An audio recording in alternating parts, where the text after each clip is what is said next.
I'm wanting clarity on how to allow some subjects to not be at the joy level while others are.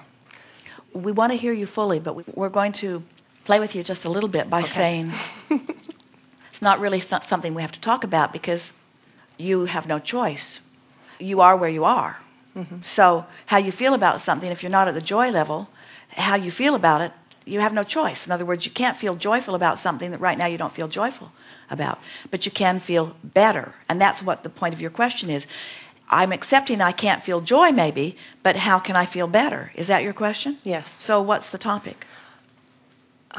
Pick one. My children are teenagers, and my younger daughter, if I put an Abraham CD in the car, when she's in the car,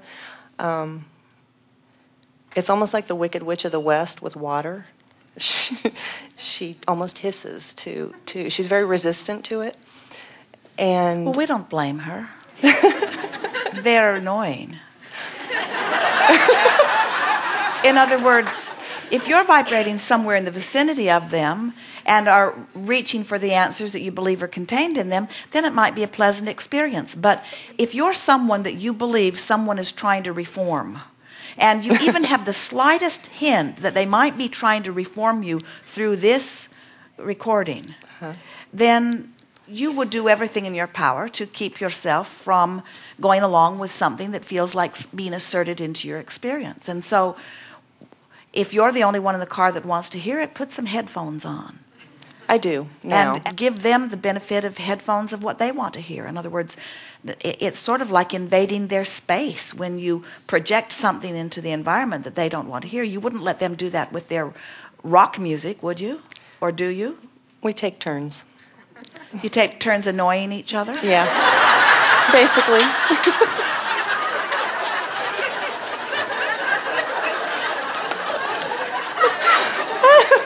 Yes. So sometimes it becomes less about hearing what I want to hear and more about making you hear what you don't want to hear. Mm-hmm. Absolutely. So now we've had fun with this. So now let's do the upstream, downstream thing. Okay. So you have something. Now, are you telling us that this is an opportunity for you while you're driving is a good time for you to listen to something? Absolutely. Or were you trying to reform your teenager through the recording? It's good for me. It keeps me clear, and I have something in the car all the time that is helping me to stay focused on the direction I want to go. I really, really have a strong desire for my children to remember that they're free. But think about it. So you say, I've got this recording that will remind you that you're free, but you're not free to do what you want to do in the car right now. So listen. So shut up and listen to this. Not only that, but like it. Yes. They say, but if I'm supposed to be free, I've listened to enough of these to know, Mother, that I shouldn't have to listen to this. Right. She's a good reminder for me. So, did our conversation make you feel better or worse? Better. So now take it further. Offer more downstream comments. There are other times for me to listen to the recording, and I do not need to impose them on my children.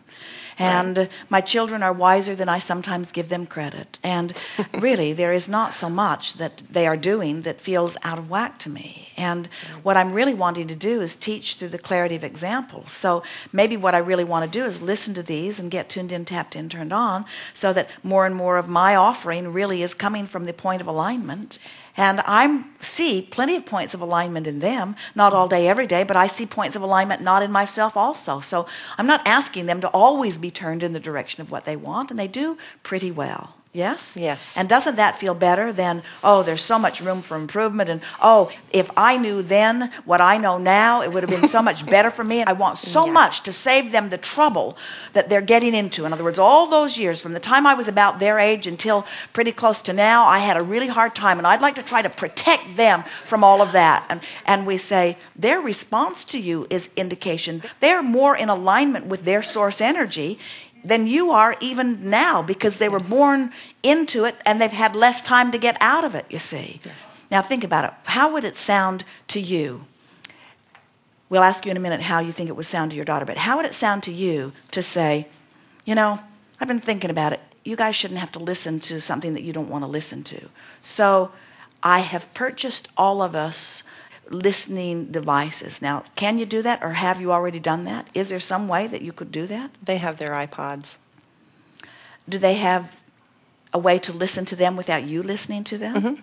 And so most of your problem is solved already. Mm-hmm. So can you imagine how you would feel if you said to them, I'll listen to what I want to listen to, and you listen to what you want to listen to, and we'll all live happily ever after? Does that feel upstream or downstream? Downstream.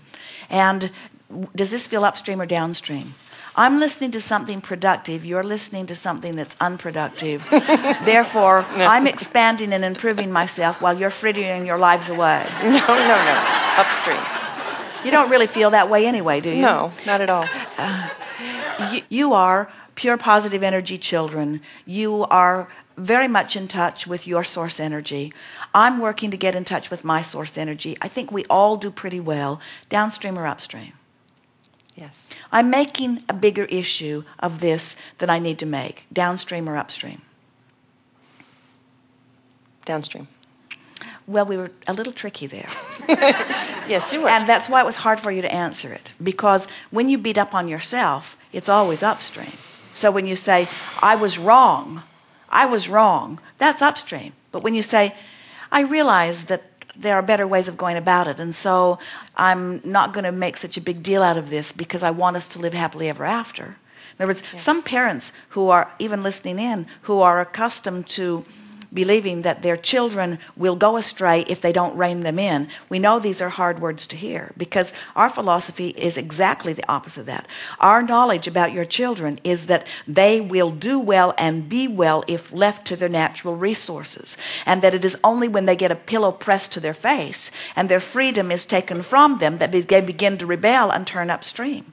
And in every case, the more a parent begins to withdraw control, the better the child will feel. But the parent cannot feel better until the parent does something about adjusting their own vibration. In other words, a parent who releases control that he has believed have been keeping his children safe is feeling upstream himself. In other words, you can't say, it's better for my children if I do something that now I'm not going to do. That has you torn apart. In other words, the parent has to talk themselves into the belief of the well-being of the child before he will ever be able to let go of control. So that's why we always say, before you can begin parenting effectively, you have to come into alignment yourself. You say, I know, that's why I'm listening to the CDs every opportunity I get, trying to come into alignment. And we say, well, come into alignment and trust, but trust even before you come into alignment. In other words, just say all day, every day, it's getting better and better, it's getting better and better. Say things to yourself like, I'm doing extremely well, I'm feeling so good these days, I love what I see in my children, I love what I see in myself. In other words, choose those downstream conversations. We're at the end of this segment. Do you feel satisfied? I am, thank you. Good time for a segment of refreshment. We are complete.